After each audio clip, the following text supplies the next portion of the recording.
Indonesia dikenal sebagai negara kepulauan yang memiliki keanekaragaman hayati laut yang tinggi, terlebih di wilayah pesisir dan pulau-pulau kecil. Wilayah ini mewakili ekosistem lengkap yang berperan sebagai tempat habitat ikan dan organisme, mencari makan, bertelur, dan berpijak.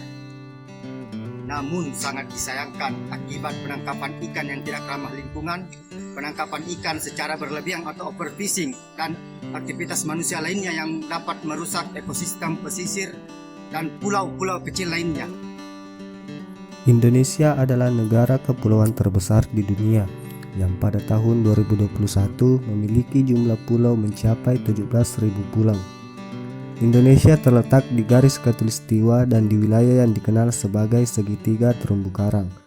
Secara global, semua habitat dan biota menghadapi tingkat kemerosotan yang belum pernah terjadi sebelumnya karena aktivitas manusia.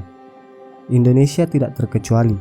Ekosistem pesisir dan laut semakin terancam oleh berbagai aktivitas manusia seperti penangkapan ikan yang merusak, penangkapan berlebihan dan spesies invasi, perdagangan biota laut ilegal, serta polusi.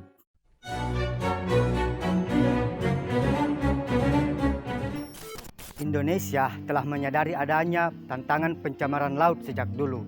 Meskipun telah ada upaya dalam menghadapi tantangan ini, namun masalah itu tetap ada dan semakin mendesak.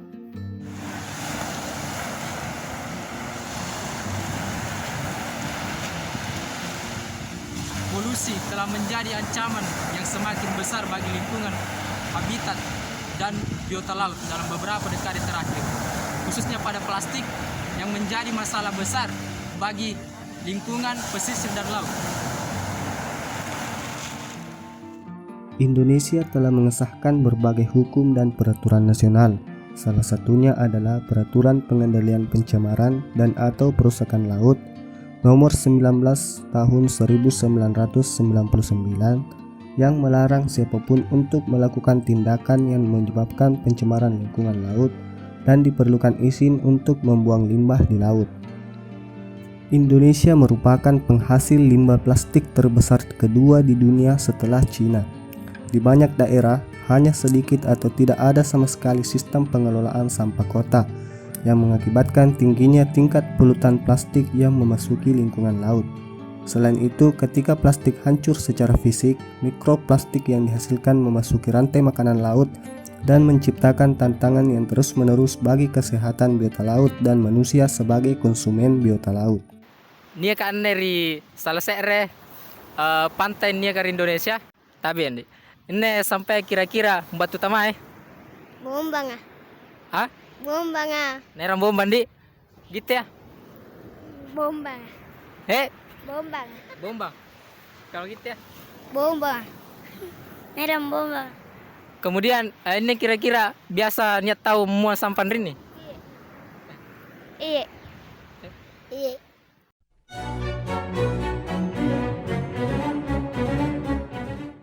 Indonesia merupakan negara penghasil komoditas ikan laut terbesar kedua setelah negara Cina. Sekitar 5,4 juta ton ikan dihasilkan pada tahun 2012.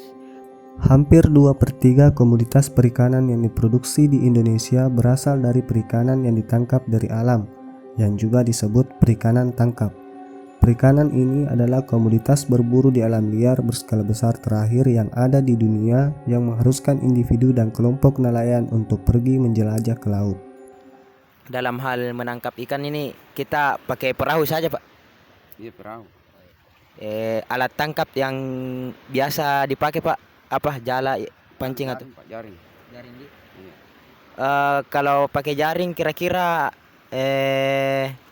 ikan-ikan apa saja biasa didapat, Pak? Katambak, Pak, ikan katambak. Kebanyakan katambak di? Iya. Kalau jaring begini, Pak, kebanyakan katambak ini kalau jaring begini. Iya. Kalau jam-jam berangkat tak pergi ke laut itu biasa jam berapa, Pak? Jam berapa pulang? Jam 4. Jam 4 Berangkat. malam? Ya. Subuh. Subuh. Biasa jam berapa pulang, Pak?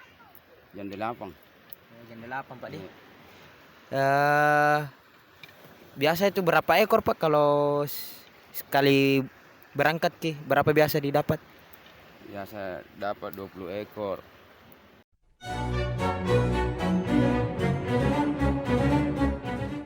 Tingkat eksploitasi berlebihan ini menghadirkan ancaman yang nyata, seperti menurunnya populasi ikan dan fungsi ekosistem. Di Indonesia, produksi perikanan konsisten meningkat sejak tahun 1950.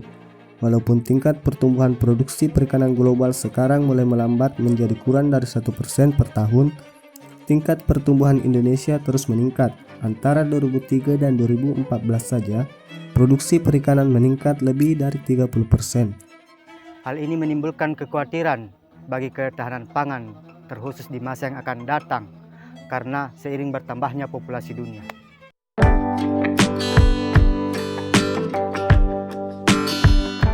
Pengelolaan sumber daya kelautan dan perikanan perlu dilakukan secara lestari dan keberlanjutan. Pada tanggal 25 September 2015, negara-negara anggota PBB mengangkat rangkaian Agenda Pembangunan Berkelanjutan 2030 yang menyertakan 17 tujuan pembangunan berkelanjutan atau Sustainable Development Goals. Salah satunya yaitu tujuan 14 mengenai ekosistem laut, dengan tujuan mengkonservasi dan memanfaatkan secara berkelanjutan sumber daya maritim, laut, dan samudra untuk pembangunan yang berkelanjutan. Kita telah mengetahui bahwa sumber daya pesisir dan laut Indonesia sedang terancam. Perlahan-lahan, secara bertahap, sumber daya tersebut terkuras dan terdegradasi. Namun harapan masih ada, dan muncul gerakan-gerakan atau upaya-upaya yang dilakukan untuk membalikkan gelombang kehancuran ini, untuk mengembalikan keseimbangan, untuk mengubah cara-cara kita memanfaatkan sumber daya yang ditawarkan laut, dan untuk menghormati laut dan hidup secara berkelanjutan. Dengan demikian, lingkungan laut dapat terus mendukung manusia saat ini maupun generasi mendatang.